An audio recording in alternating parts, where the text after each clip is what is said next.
भारतीय अर्थव्यवस्था की विशेषताओं के बारे में। भारतीय अर्थव्यवस्था कैसी है?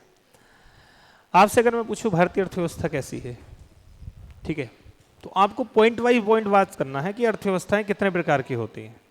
सबसे पहले हम बात करेंगे कि भारतीय अर्थव्यवस्था सरकार के नियंत्रण के आधार पर कैसी है, यानी सरकार की भूमिका के आधार पर कैसी है। तो आप जानते हैं क्योंकि भारत में अर्थव्यवस्था में जो आर्थिक गतिविधियां हैं उन पर दोनों का ही नियंत्रण है, यानी कुछ ऐसी गतिविधियां हैं जो सरकार के अधीन हैं और कुछ ऐसी गतिविधियां हैं जो कि निजी लोगों के हाथ में हैं, यानी प्राइवेट लोगों के हाथ में हैं।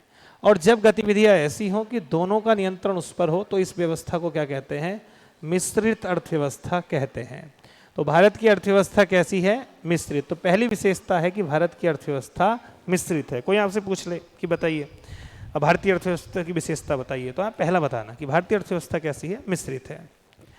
दूसरी हम बात करें कि जो गतिविधियां होती हैं उनका जीडीपी में योगदान के आधार पर या उसमें कितने लोग लगे हुए हैं उसके आधार पर। चूंकि आप जानते हैं कि भारत की लगभग 46% आबादी आज भी किसमें लगी हुई है? कृषि में लगी हुई है। इसलिए आज भी कोई ज्यादा बुरा नहीं है अगर हम भारत की अर्थव्यवस्था को कैसी अर्थव्यवस्था बोल दें? एक कृषक अर्थव्यवस्था बोल दें। तो भारतीय अर्थव्यवस्था मिश्रित तो है ही है, लेकिन चूंकि आज भी ज्यादातर लोग लगभग 46% लोग किस में लगे हुए हैं? कृषि में लगे हुए हैं। इसलिए भारतीय अर्थव्यवस्था कैसी है? कृषि अर्थव्यवस्था। इसलिए कहा जाता है कि भारतीय अर्थव्यवस्था कृषि प्रधान है। इसका रीजन मैंने आपको बताया था क्या है। इसका रीजन जो है वो मेन क्या है? प्रच्छन्न बेरोजगारी। प्रच्छन्न बेरोजगारी का मतलब क्या होता है? छिपी हुई बेरोजगारी। चूंकि प्रच्छन्न बेरोजगारी है इसलिए ये लोग ज्यादा दिखाई देते हैं, ठीक है। अगली मैं बात कहूं कि जो वर्ल्ड बैंक आय के आधार पर भारत को रखता है तो भारत किस वर्ग में आता है? तो आप जानते हैं भारत जो है वो इस आधार पर कैसी उसमें आता है? आपका विकासशील अर्थव्यवस्था के अंतर्गत आता है।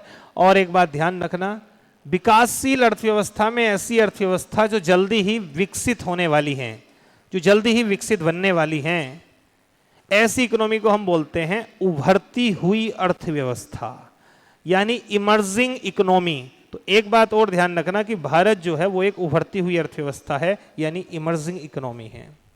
तो एक बात ये और इंपॉर्टेंट है, एक विशेषता। अगर हम बात करें कि भारत में जो लक्ष्य हैं, आर्थिक लक्ष्य, उन्हें किस तरीके से प्राप्त हम लोग करते हैं, तो भारत में पहले योजना आयोग का कॉन्सेप्ट था, अब नीति आयोग का कॉन्सेप्ट है। नीति आयोग 15 साल के लिए, 7 साल के लिए, 3 साल के लिए अपने लक्ष्य बनाता है, उसके बाद हम उन लक्ष्यों को प्राप्त करते हैं। इसलिए हम बोल सकते हैं कि भारत की जो अर्थव्यवस्था है वो कैसी है? योजनागत अर्थव्यवस्था है। यानी एक बात और ध्यान रखना, भारत की अर्थव्यवस्था कैसी है? आपकी योजनागत अर्थव्यवस्था है। योजनागत अर्थव्यवस्था है। दूसरी बात, एक बात मैंने आपसे और कही थी कि 1991 से पहले हम आयात निर्यात पर, इन सब चीजों पर क्या लगाते थे? आपका रोक लगाते थे, थोड़ा उसको हमने नियंत्रण रख रखा था। लेकिन 1991 के बाद हमने पूरी तरीके से चीजों को लिबरल कर दिया और अब हम कह सकते हैं कि भारतीय अर्थव्यवस्था एक तरीके से कैसी अर्थव्यवस्था है? खुली अर्थव्यवस्था है। तो प्रेजेंट टाइम में जो भारतीय अर्थव्यवस्था है वो कैसी है? आपकी खुली अर्थव्यवस्था है, ठीक है। और अगली बात, हम विश्व भर में अपना संबंध ऐसे रखते हैं कि हम भी अपनी कुछ आवश्यक वस्तु किसी दूसरे देश से प्राप्त करते हैं और दूसरे देश के लिए कुछ आवश्यक वस्तु हम उसे देते हैं, जिसके चलते कहीं ना कहीं एक पारस्परिक संबंध हमारा बना हुआ है। इसलिए भारतीय अर्थव्यवस्था को क्या मान सकते हैं हम? परस्पर आश्रित अर्थव्यवस्था मान सकते हैं। इसलिए भारतीय अर्थव्यवस्था रियल में कैसी है? परस्पर आश्रित। बाकी विश्व के लोगों को भी हम कुछ ना कुछ देते हैं और हम कुछ उन लोगों से भी लेके आते हैं। तो अब आपसे अगर कोई कहे ना कि भारतीय अर्थव्यवस्था के फीचर्स बताओ, तब आप उनको ऐसे बताना। कैसे? इसी तरीके से कि अगर हम सरकार की भूमिका के आधार पर बात करें तो भारत में जो आर्थिक गतिविधियां हैं मेनली वो दोनों का नियंत्रण होता है। कुछ सरकारी सेक्टर के अंतर्गत आती हैं, कुछ प्राइवेट सेक्टर में आती हैं, और ऐसी व्यवस्था को हम मिश्रित अर्थव्यवस्था कहते हैं। इसलिए भारतीय अर्थव्यवस्था की सबसे बड़ी विशेषता है मिश्रित अर्थव्यवस्था का होना। चूंकि भारत में ज़्यादातर लोग कृषि में लगे हुए हैं, इसलिए भारतीय अर्थव्यवस्था को कृषक अर्थव्यवस्था भी कहा जा सकता है। और एक जो बड़ी बात है वो ये है कि भारत में जितने भी आर्थिक लक्ष्य होते हैं उन सब लक्ष्यों को हम योजना के तहत प्राप्त करते हैं। पहले योजना आयोग के अनुसार योजना चलती थी, अब नीति आयोग बनाता है। तो इस आधार पर भारतीय अर्थव्यवस्था की एक अन्य विशेषता है योजनागत अर्थव्यवस्था का होना। इसके अलावा हम विकासशील देशों की श्रेणी में आते हैं क्योंकि धीरे धीरे हम विकास कर रहे हैं और विकासशील देशों में भी हम सबसे आगे दौड़ रहे हैं, इसलिए हमें उभरती हुई अर्थव्यवस्था या इमर्जिंग इकोनॉमी कहते हैं। और विश्व के साथ हमारे संबंध बेहतर हैं, आयात निर्यात की पूरी छूट है, इसलिए हम भारत की अर्थव्यवस्था को खुली अर्थव्यवस्था भी कह सकते हैं। और साथ ही साथ हम विश्व के देशों के साथ आयात निर्यात को प्रोत्साहित करते हैं, इसलिए भारत की अर्थव्यवस्था को विश्व के साथ परस्पर आश्रित भी हम मान सकते हैं। जब आप किसी को इतनी बात बोलोगे, वो आपको अर्थव्यवस्था के बारे में बोले, तो इसमें दम होगा। और बिना बातें के कुछ भी करते जाओ, भारत की अर्थव्यवस्था ऐसी है, ये है, वो मतलब नहीं है। आई बात समझ में? ठीक है। अब एक टॉपिक मैं यहीं पर क्लियर कर रहा हूँ आपसे, जो पता होना चाहिए, क्योंकि भारतीय अर्थव्यवस्था है, ये चैप्टर थोड़ा सा वो है। एक मेन बात है आपकी कि 1900 मतलब जो अर्थव्यवस्था रही है ये बदली है हमारी अर्थव्यवस्था, पहले ऐसी नहीं थी। भारतीय अर्थव्यवस्था को हम बीच से फाड़ के देख सकते हैं। 1991 से पहले की स्थिति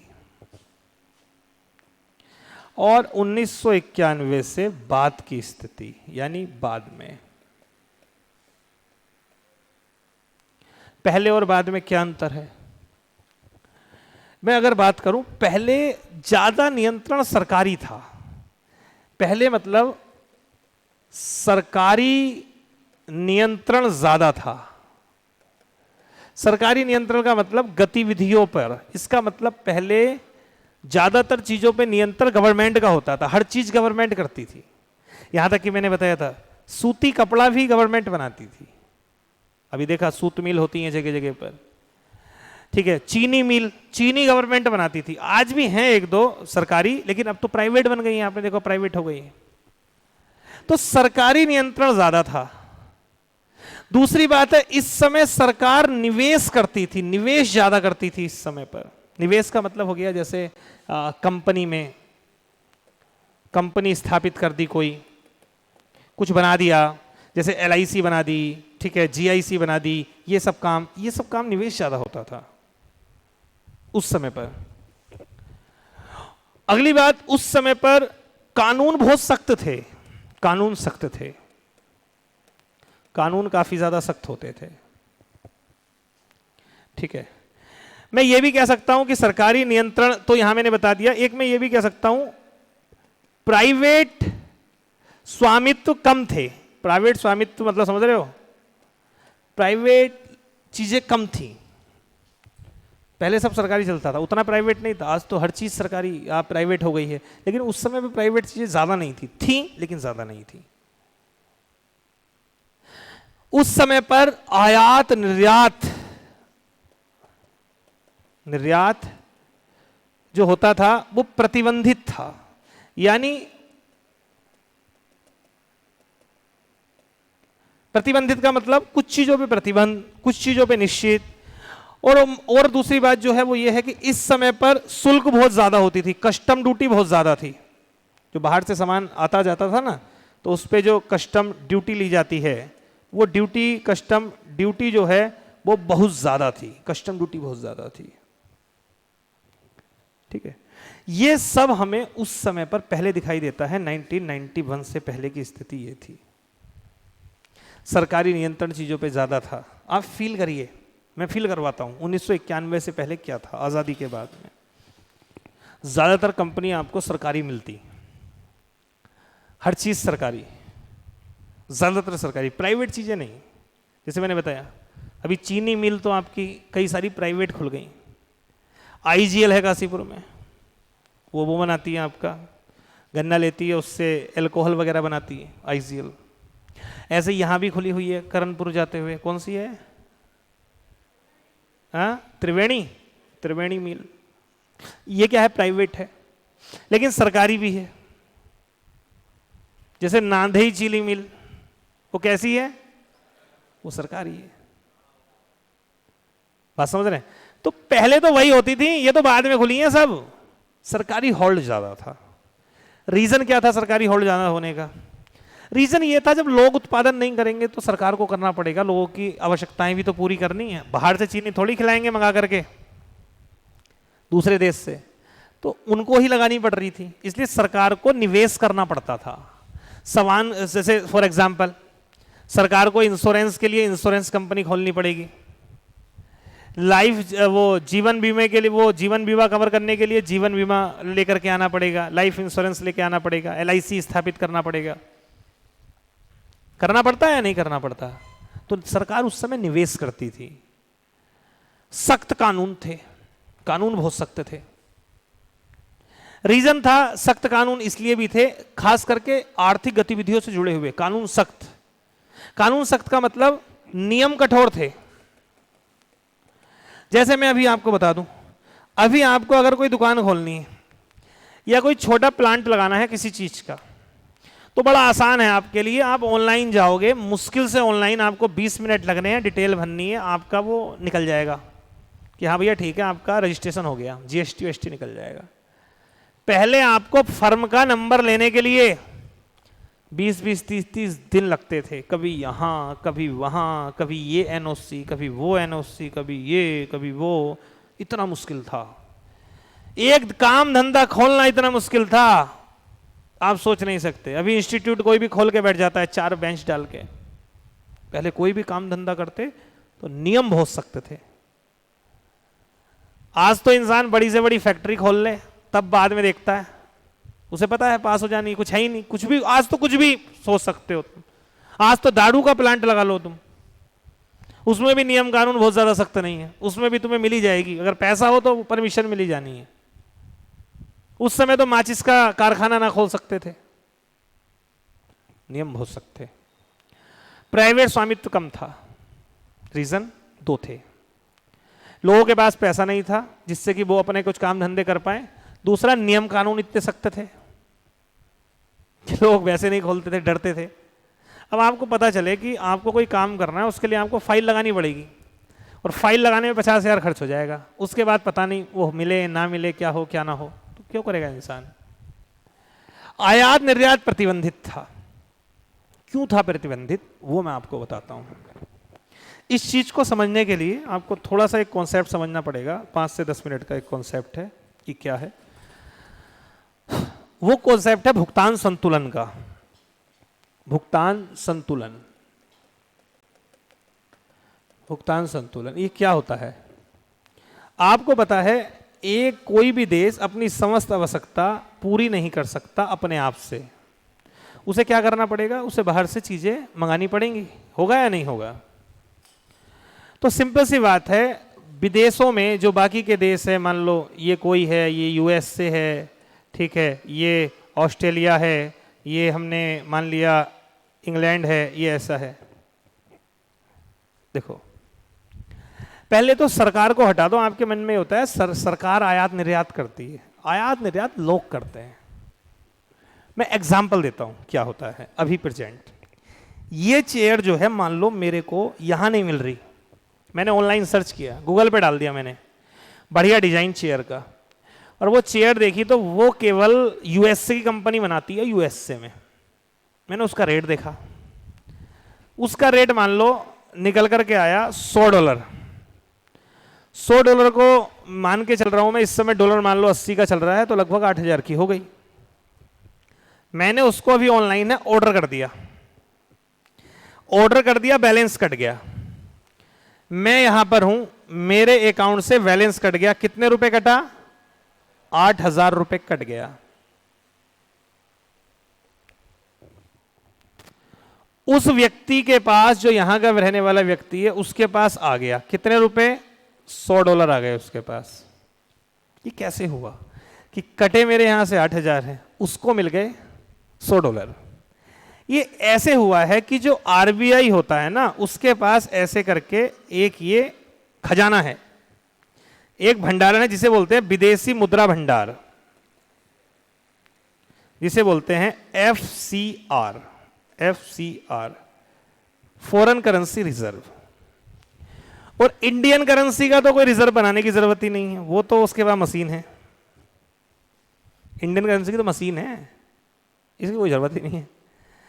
तो अब क्या है, जो यहां से 8,000 रुपए मेरे कटे वो मेरे बैंक ने काट लिए, ठीक है। बैंक से कुल मिला के मान लो फाइनली लास्ट में उस पैसे को, ये 8,000 को आ जाना है यहां आरबीआई के पास, और यहां से 100 निकल के अंततः चले जाने हैं यहां। हालांकि ये काम आरबीआई नहीं करता है, आरबीआई ये काम बैंकों के थ्रू करता है, ये काम कर बैंक रहा है। 8,000 लेके जो चेंज किया एक्सचेंज वो करा बैंक रहे हैं, लेकिन बैंक के पास कहां से आया वो तो लास्ट तो वही है ना, आरबीआई।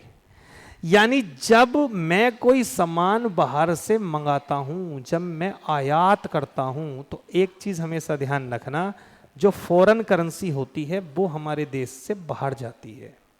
सीधी सी बात है, अगर आप आयात करोगे तो फॉरेन करेंसी रिजर्व घटेगा, ये कम हो जाएगा। समझ में बात ही, ये नहीं आ रही समझ में? आ रही है नहीं आ रही है? रिवर्स करते हैं इस प्रोसेस को। आप कहें सर जी वो उल्टा कर दें, वो मांग रहा हो सामान सेम है, मैंने कहा वो ऑनलाइन चेक करेगा, उसे कोई चेयर $100 की दिखाई दे रही है, डॉलर की नहीं, अब तो उसे रुपए की दिखाई देगी क्योंकि इंडिया का प्रोडक्ट है। तो मान लो उसने देखा वो उसे 8,000 की दिखा रहा है, उसने ऑर्डर मार दिया, उसके यहां से क्या कट गए? 8,000 रुपए कट गए। कटे या नहीं? 8,000 रुपए कट गए। तो ये 8,000 रुपए कटे, ये 8,000 रुपए नहीं, सॉरी, उसके कटे कितने? $100। अब $100 ये यहां से आ जाएंगे, लास्ट में कहीं ना कहीं से घूम के, उसके बैंक से घूम के ये आ जाएंगे हमारे एफसीआर में, और यहां से 8,000 रुपए चले गए मेरे पास, तो मेरे को 8,000 मिल गए। यानी सीधी सी बात है, जब आप निर्यात करते हो तो आपका एफसीआर बढ़ता है। आप मान लो कि सर हम निर्यात ना करें तो क्या होगा? एफसीआर रुक जाएगा। और आयात करते रहें तो क्या होगा? ये खाली हो जाएगा। तो क्या होगा? खाली हो गया तो फिर आप बाहर से कुछ नहीं मंगा सकते।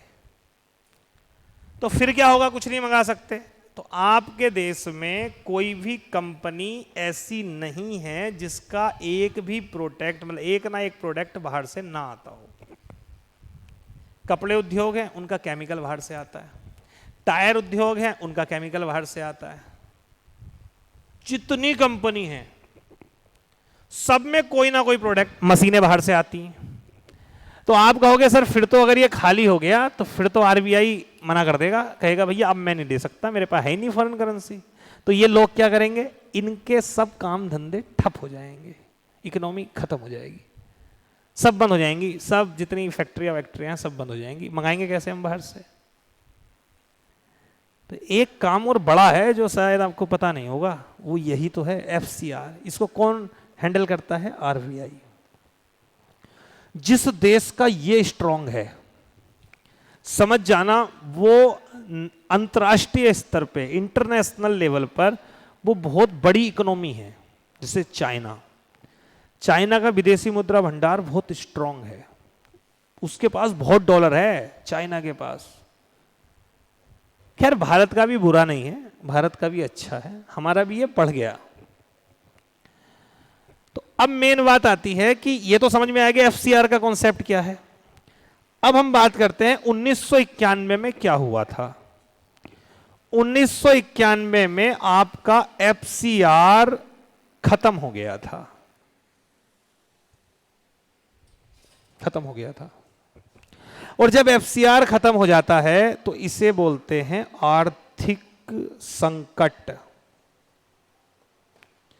1991 में आपके देश के सामने आया आर्थिक संकट, क्योंकि आपके देश का एफसीआर खत्म हो गया। अब मेन बात है जी, एफसीआर खत्म क्यों होता था? रीजन क्या था? सरकार बस यही डरती थी ये खत्म ना हो। इसके लिए सरकार क्या करती थी? सरकार जो आयात था उस पर रोक लगा के रखती थी, रोक, जिससे कि एफसीआर रुका रहे, पैसा रुका रहे। अब आयात पर रोक ऐसे नहीं लग सकती कि भैया तुम बिल्कुल जहाजों पे खड़ा कर दिया, नहीं। आयात पे रोक ऐसे लगाती है सरकार कि वो ये कह देगी कि जितनी चीज बाहर से आएंगी उन पे 120% हम लगाएंगे क्या, शुल्क। शुल्क से रुकता है आयात। फॉर एग्जाम्पल, मेरे को कोई चीज मैं बाहर से तभी तो मंगाऊंगा जब मेरे को ये चीज यहां पड़ रही है 5,000 की और वहां पड़ रही है 4,000 की, तभी तो मैं उसे अमेरिका से मंगाऊंगा। सरकार लगा देगी 120% उस पर कस्टम ड्यूटी। 120% का मतलब अब ये पहुंच जाएगी 4,000 से 9,000 की, तो मैं नहीं मंगाऊंगा। सरकार ये वाला रवैया अपनाती थी, किसको, एफसीआर को रोके रखने का, कि ये घटे ना। हम क्या कर रहे थे, पैसा जोड़ रहे थे, ये एफसीआर जोड़ रहे थे। अमीर जोड़ने वाला थोड़ी बनता है, अमीर खर्च करने वाला बनता है। पता है बात आपको, जोड़ने वाला कभी अमीर नहीं बनता है, अमीर बनता है खर्च करने वाला, जो खर्च करता है, जो इन्वेस्ट करता है। जोड़ के तो पूरी जिंदगी भर आप कितना ही पैसा कमा लो, कितना जोड़ लो, नहीं पहुंच सकते आप, कभी अंबानी अडानी नहीं बन सकते। अंबानी अडानी क्यों बने, इन्होंने पैसा खर्च किया। अभी आपके उत्तर प्रदेश में अंबानी 75 शायद 1,000 करोड़ का एक प्रोजेक्ट शुरू कर रहे हैं, 50,000 करोड़ का एक प्रोजेक्ट शुरू कर रहे हैं। ये क्या है, खर्च है। बात समझ रहे हो, वो 2-2, 4-4 पैसे जोड़ने से काम नहीं होता, इन्वेस्ट से काम होता है, खर्च करना पड़ता है पैसा कमाने के लिए। भारत सरकार को भी ये बात पता नहीं थी। हम क्या कर रहे थे, हम जोड़ रहे थे, तो हम आयात पे तो ज्यादा लेते थे शुल्क, निर्यात पे थोड़ा कम लेते थे। हाँ, जिसका ऐसा कोई बच्चा, इसका एग्जाम है आज आप में से, है बाहर एग्जाम हो, कितनों का हो गया, 30 बच्चों का एग्जाम है आज, ठीक है। आयात जो है वो रोकने के लिए हम क्या करते थे, इसको हाई रखते थे इसको, और निर्यात को हम कुछ हद तक करते थे और कुछ हद तक रोक लगाते थे। अच्छा, निर्यात पे क्यों रोक लगा रहे हैं वो भी समझो। अगर हमारे देश के लोग हमारा सब आइटम बाहर भेज देंगे तो हमारे यहाँ के भूखे ना मर जाएंगे। पूरा चावल सब कुछ बाहर के व्यापारी खरीद लेंगे दूसरे देशों के, तो हम भूखे मर जाएंगे। तो कुछ हद तक हम निर्यात होने देते थे, कुछ हद तक रोक लगाते थे, लेकिन निर्यात फिर भी होने देते थे। आयात को तो हम ऐसे रखते थे प्रतिबंधित। इसलिए मैंने कहा आयात निर्यात। अच्छा, दूसरी बात, आप जब किसी देश से आयात नहीं करोगे, आप किसी देश के आयात पे हाई ड्यूटी लगाओगे, कस्टम ड्यूटी लगाओगे, तो वो देश भी तो आपके प्रोडक्ट को अपने यहाँ पे नहीं आने देगा। दोनों तरीके से होती है ना, आपकी भी दुकान है, उसकी भी दुकान है। अगर एक परचून की दुकान वाला अपना सामान अगर किसी बिजली वाले की दुकान से, इलेक्ट्रिक वाले की दुकान से ले, तो सिंपल सी बात है, वो वाला भी उसकी दुकान पे जाएगा, क्योंकि यार ये हमसे लेते हैं, हम इस पे जाएं। अब तुम आयात नहीं कर रहे हो और निर्यात करने के लिए उस देश में अपना माल बेचना चाह रहे हो, वो भी नहीं करेगा। इसलिए दोनों ही कम होते थे, ठीक है। ये सब व्यवस्था पहले थी। अब मेन बात आती है, एफसीआर क्यों घटा, इसका क्या रीजन है। इसका रीजन बहुत गहरा है। इसका रीजन कोई एक नहीं था, इसके कई सारे रीजन थे। एक एक करके स्टेप बाय स्टेप बात करता हूं। पहला रीजन, हमारा निर्यात बहुत कम था। निर्यात हम उतना नहीं कर पा रहे थे जितना करना चाहिए। अब बात आ रही है निर्यात क्यों कम था 1991 से पहले। क्योंकि ज्यादातर कंपनियों पर किसका होल्ड था, सरकार का। आपको लगता है कि सरकार इतना प्रोडक्शन कर पाती, इतनी क्वालिटी वाला उत्पादन कर पाती कि विश्व में डिमांड होती उसकी? नहीं होती ना। कि भैया इतनी बढ़िया सरकारी कंपनी है बीएसएनएल, इंडिया में भाई साहब हर व्यक्ति के पास मोबाइल में सिग्नल आते हैं भर भर के, ऐसा है। और भाई साहब हमारे यहां पर भी इसको ही हम बुलाते हैं, अपने यहां पर भी इसको ही करते हैं।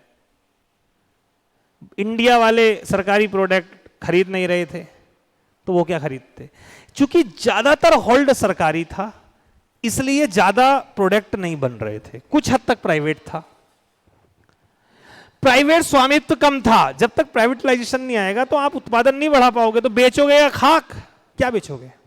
राख थोड़ी बेचोगे, प्रोडक्ट चाहिए भाई, बाहर बेचना है तो। इसलिए निर्यात जो था वो कम था। और जब निर्यात कम होगा तो एफसीआर बढ़ेगा नहीं। तो एफसीआर तेजी से नहीं बढ़ रहा था, उसका रीजन मैंने आपको दे दिया, निर्यात कम था। अब बात आती है प्राइवेट स्वामित्व कम क्यों था, मैंने बता दिया, कानून सख्त वगैरह ये सब थे। लेकिन 1991 में ही ऐसा क्यों हुआ? इसका रीजन है, बैंक के कारण है। इसके रीजन थे मुख्यतः बैंक, आरबीआई की नीति। लोग क्या करते थे उस समय पर, चूंकि उस समय पर ज्यादातर चीजों पर होल्ड सरकार का था, पता है आपको, और धीरे धीरे बैंक भी सरकारी होने लगे थे। शायद आपको पता हो 1969 में 14 बैंक सरकारी हो गए थे, जिन्हें 14 बैंकों का राष्ट्रीयकरण कहा जाता है। 1980 में 6 बैंक नेशनलाइज्ड हो गए थे। एक शब्द है, इसे कहते हैं बैंकों का राष्ट्रीयकरण। आप जानते हैं राष्ट्रीयकरण का मतलब क्या होता है? राष्ट्रीयकरण का मतलब होता है बैंकों में 50% से ज्यादा शेयर होल्डिंग गवर्नमेंट की होना। ऐसे बैंक जिसमें 50% से ज्यादा मालिकाना हक सरकार रखती है उन्हें बोलते हैं नेशनलाइज्ड बैंक, राष्ट्रीयकृत बैंक। पहले कोई भी बैंक सरकारी नहीं था। 1969 बोले तो 1969 में सरकार ने 14 बैंकों को नेशनलाइज्ड किया। 1980 में 6 बैंकों को नेशनलाइज्ड किया, यानी राष्ट्रीयकरण करके कितने हो गए? 20। ये जितने भी बैंक हैं आपके, जो आप बात करते हैं, इंडियन बैंक हो गया, पंजाब नेशनल बैंक हो गया, सेंट्रल बैंक ऑफ इंडिया हो गया, ये जितने बैंक हैं, बैंक ऑफ बड़ौदा हो गया, ये सब पता है आपके, ये सब नेशनलाइज्ड हैं, सब सरकारी हैं। तो जब सरकारी बैंक भारत में ज्यादा हुए तो वो सरकारी होल्ड ज्यादा आने लगा। सरकारी बैंक का जो मैनेजर होगा वो ज्यादा किसकी सुनेगा? एमपी और विधायक की सुनेगा, सिंपल सी बात है। सरकार का जब हस्तक्षेप बढ़ गया तो उसके कारण से लोग वगैरह जो पैसा लेते थे सरकारी बैंकों से वो वापस नहीं करते थे, जिससे बैंकों का घाटा बढ़ना शुरू हो गया, सरकार को नुकसान होना शुरू हो गया। जब सरकार ने कहा आरबीआई से कि भैया बैंकों का एनपीए देखो, जब बैंक द्वारा दिया गया पैसा वापस नहीं मिलता ना, तो उस रकम को बोलते हैं एनपीए।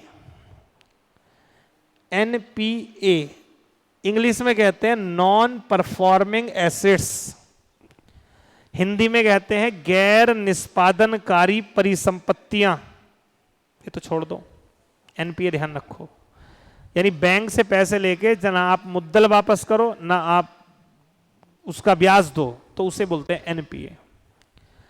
तो इस दरमियान बैंकों के एनपीए बढ़ने लगे, और जब एनपीए काफी ज्यादा बढ़ने लगे तो सरकार थोड़ी उठी, उसने कहा घाटा हो रहा है, पैसा घाटा हो रहा है।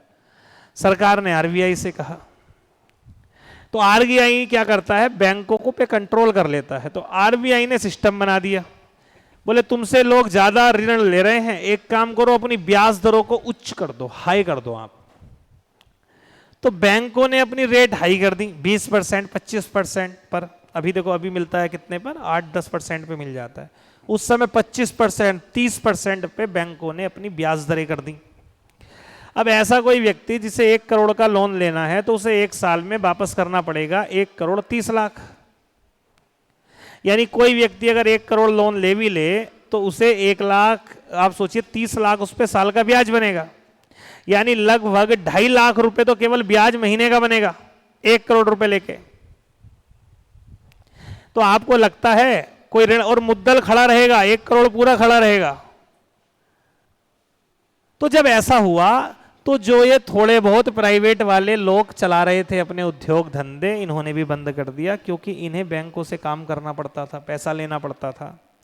तो इन सब ने अपने काम धंधे और बंद कर दिए। और जब इन्होंने अपने काम धंधे बंद कर दिए तो आपको पता है क्या हुआ? प्रोडक्शन घट गया और घट गया। जब उत्पादन और घटेगा तो निर्यात और घट जाएगा, और जब उत्पादन घट गया तो अपने देश में भी तो कमी होगी प्रोडक्ट की, तो देश में भी कमी हो गई प्रोडक्ट की, जिसके चलते अब इस कमी को पूरा करने के लिए मजबूरन बाहर से लोगों को सामान मंगवाना शुरू करना पड़ा। ठीक है, महंगाई तो आएगा, मंगवाना तो पड़ेगा। तो फिर आयात बढ़ गया। क्यों बढ़ गया? मजबूरी है ही नहीं ना भाई। आप कहें कि प्रोडक्ट ही नहीं होगा भारत में, चावल ना हो, अब टमाटर है भाई 160 हो गया ना, इसका मतलब है खाया नहीं जा रहा है। अगर टमाटर खाया नहीं जाएगा तो टमाटर अगले ही दिन 10 रुपए आ जाएगा। वो 160 इसलिए क्योंकि अभी भी खाया जा रहा है। वो 180 हो जाएगा, इसका मतलब अभी भी खाया जा रहा है। बाहर से आएगा, कहीं से भी आएगा, खाया जाएगा। तो इस समय पर आयात बढ़ गया, तो जब आयात बढ़ा तो ये कम हो गया। ठीक है, ऐसे आप सोच नहीं सकते इस समय पर लोग ऐसे ऐसे व्यापार करते थे बहुत। जैसे आपने एक मूवी देखी होगी, कौन सी, बदमाश कंपनी, कौन सी थी वो, जिसमें वो जूता खरीदते हैं बाहर से, डी कंपनी, वही थी वो। हाँ, तो पहले लोग क्या करते थे, जैसे मान लो आप वहां से एडिडास का शूज ला रहे हैं विदेश से, तो एडिडास का शूज अगर 1000 का है ना, तो उस पर लगता था 120% कस्टम ड्यूटी, यानी 1200 रुपये टैक्स। तो कितने का पड़ गया आपको वो? 2200 का।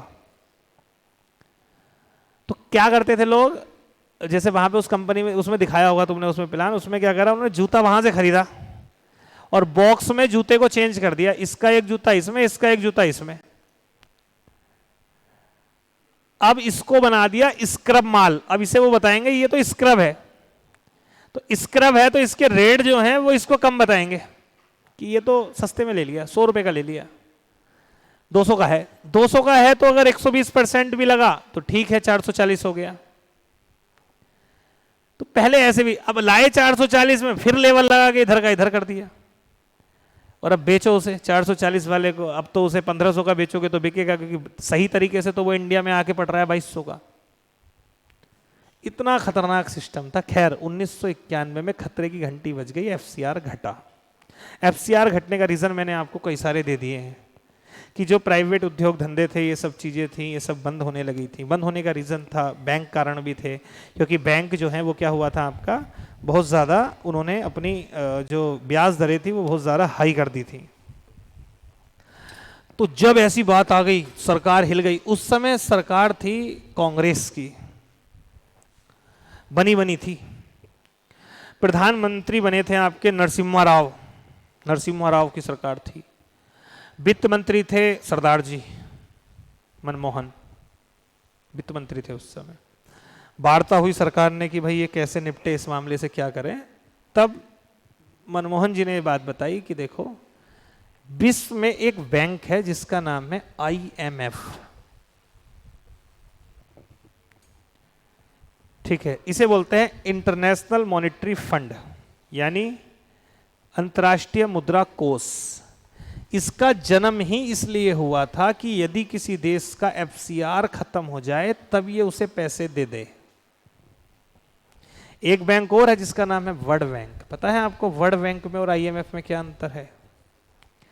IMF केवल तब पैसे देता है उधार आपको जब आपका FCR खाली होता है। वर्ल्ड बैंक जो है वो कब देता है? जब आपको जरूरत है अपने यहां पर कुछ बनाने की। वो और किसी काम के लिए दे देगा, आपको पुल बनाने हैं, सड़क बनानी है, गरीबी दूर करनी है, विद्यालय बनाने हैं, कुछ बनाना है, वो आपको पैसे दे देगा।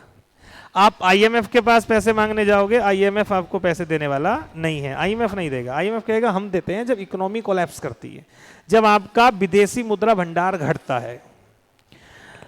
तो फिर सरदार जी ने, अब IMF के हम तो सदस्य थे, क्योंकि हम तो UN के संस्थापक सदस्य थे, और जो जो UN में थे वो IMF से भी जुड़े, वर्ल्ड बैंक से भी जुड़े। जब गठन हुआ 1945 में UN का, तो भैया हम भी थे। अब आप कहोगे 1945 में हम तो बने ही नहीं थे, हम तो 47 में बने। 1945 से पहले हम ब्रिटेन का पार्ट थे ना, तो ब्रिटेन अगर UN का पार्ट था तो हम भी हो गए अपने आप ही। इसलिए UN के संस्थापक राष्ट्र थे हम। उन 50-51 देशों में से एक हम भी थे जिन्होंने UN की नींव रखी थी। फाइनली वर्ल्ड बैंक और IMF के हम मेंबर थे। हम IMF के पास पहुंच गए, भैया हमें पैसे वैसे दे दो, कुछ विदेशी मुद्रा। IMF क्या करता है ना, IMF के पास विदेशी मुद्राओं का भंडार है, जिसमें मुख्यतः 5 मुद्राएं हैं। डॉलर है, यूरो है, पौंड है, युआन है और येन है। येन 5 मुद्राएं हैं। इन 5 मुद्राओं का वो एक अपने यहां पर वो रखता है स्टोर। ये बड़े बड़े देशों की मुद्रा हैं, ज्यादातर देश में चलती हैं। एक चाइना की हो गई, एक जापान की हो गई। बाकी यूरो पौंड आपका यूरोप में चलता है, इंग्लैंड में पौंड चलता है, बाकी यूरो जोन में यूरो चलता है। डॉलर आपका USA का हो गया। पूरे में काम हो जाएगा हमारा। हम उससे मांगने पहुंच गए तो उसने हमें पैसा दे दिया, लेकिन उसने कहा फायदा क्या होगा, जितना था वो खत्म कर लिया ना तुमने, इसमें और डालोगे तो और खत्म हो जाएगा। वो तो सिंपल सी बात है, जब इसे ना रोक पाए तो इसे क्या रोकोगे। बात तो सही थी। तो उसने कुछ बातें हमसे कही, आईएमएफ ने, उसने कहा देखो आपको चेंज करना पड़ेगा कुछ। क्या चेंज करना पड़ेगा? उन्होंने कहा देखो आपके यहां पर कुछ कमियां हैं, उन कमियों को आप खत्म करो पहले। क्या क्या? बोले पहली कमी है आपका सरकारी नियंत्रण ज्यादा है चीजों पर। आप क्या करो, प्राइवेट चीजें ज्यादा लेकर के आओ, यानी आप प्राइवेटलाइजेशन करो, चीजें बेचो, लोगों को मौका दो करने का यार, तभी तो प्रोडक्शन बढ़ेगा। तो आप प्राइवेट करो चीजें। बोले निवेश नहीं करना, इसके लिए आपको क्या करना पड़ेगा, विनिवेश करना पड़ेगा। यानी आपको जब सरकार कुछ खरीदती है तो कुछ बनाती है, उसे कहते हैं इन्वेस्टमेंट, और जब बेचती है तो उसे बोलते हैं विनिवेश। जैसे सरकार एलआईसी बेच रही है, इसे विनिवेश कह रहे हैं। ये निजीकरण ही तो कर रही है सरकार, प्राइवेटलाइजेशन तो कर रही है। तो बोले प्राइवेट, ये जो प्राइवेट चीजें हैं इसको प्रमोट करो आप, उद्योग धंधे प्राइवेट होने चाहिए। उसके लिए क्या करो, एक तो विनिवेश करो, ये जरूरत है इसकी, ठीक है। और जो प्राइवेट स्वामित्व कम है वो अपने आप बढ़ जाएगा इस कंडीशन में। तो एक तो उन्होंने कहा कि भैया एक तो आप करो प्राइवेटलाइजेशन, ये बहुत जरूरी है। दूसरे, प्राइवेटलाइजेशन तुम्हारा होगा कैसे? होगा नहीं, क्योंकि तुम्हारे कानून बहुत सख्त हैं, ठीक है। तो आप क्या करो, इन कानूनों को, नियम को थोड़ा उदार करो, उदार कानून अपनाओ यार, थोड़ा कम, हर चीज में चेक वैकिंग ये सब नहीं, थोड़ा छोड़ो। इंसान सोचे कि ठीक है भाई, उदार करो, यानी उदारीकरण आप जो करो वो करो, उदारीकरण यानी लिबरलाइजेशन, ये एल। दूसरा बोला यार आयात निर्यात, तुम आयात को प्रतिबंधित करोगे, दूसरा देश आपके निर्यात को रोकेगा। बोले खोल दो गेट अपने, सब देश, सब कुछ, दरवाजे जितने हैं अपने देश के खोल दो, जिसका मन है जो मंगाओ, जिसका मन है वो मंगाओ। बोले पैसा हम दे तो रहे हैं, तुम रखो इधर, डालो, मंगाने दो जितना मंगा रहे हैं, पैसा है इसमें पड़ा हुआ। बोले पूरा खोल दो, वैश्वीकरण कर दो, वैश्वीकरण, चार दीवारी तोड़ दो। कोई देश, कोई अगर बाहर की कंपनी आपके देश में आ रही है तो आने दो, आजा, खोल दो अर्थव्यवस्था, तभी तो खुली अर्थव्यवस्था होगी, यानी ग्लोबलाइजेशन, यानी जी। हमने कहा ठीक है, हम तीन काम करेंगे। एक तो हम करेंगे एल, बोले तो उदारीकरण, जो कानून है वो हम सब कमजोर कर देंगे, उन्हें हम हटा देंगे। हमने दुनिया भर के कानून खत्म कर दिए।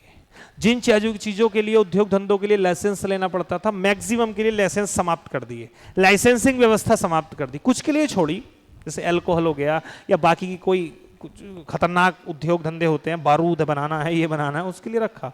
फालतू के छोटे मोटे काम, उनके लिए क्या लाइसेंस रखना है। अब कपड़े बनाने का कोई काम कर रहा है, उसके लिए क्या लाइसेंस है? 4 सिलाई मशीन लगानी है, कपड़े बनाने हैं, क्या लाइसेंस चाहिए उसके लिए? चाहिए क्या? नहीं, पहले था। तो बोले हम उदारीकरण करेंगे, हमने उदारीकरण करा, गेट खोल दिए अपने, आयात निर्यात पे कोई प्रतिबंध नहीं, 120% जो शुल्क लगाते थे घटा के 20% कर दिया।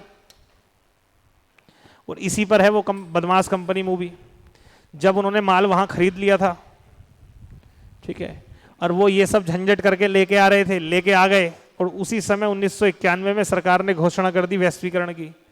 यानी अब हमारे यहाँ पे जो रेट होगा कस्टम ड्यूटी, वो 120 नहीं, वो कितनी होगी? 20। तो वो डायरेक्ट ही सस्ता पड़ गया तो उनको लॉस हो गया था उसमें। तो यही था वो, देखना बदमाश कंपनी जाके आज, ठीक है। मूवी भी निपटाते चलो, मैं फिर से बोलता हूँ, अगर दिन में एक भी हो जाए तो ज़्यादा बुराई नहीं है, लेकिन फिर भी हफ्ते में एटलीस्ट 2 तो देख ही लो। ऐसी मूवी जिसमें थोड़ा मतलब हो, कि जो थोड़ी सी कुछ समझा के चली जाए, ठीक है, बाकी तो कुछ मतलब है नहीं, ठीक है। मुझे पता है पसंद कौन सी आती है तुम्हें, ठीक है।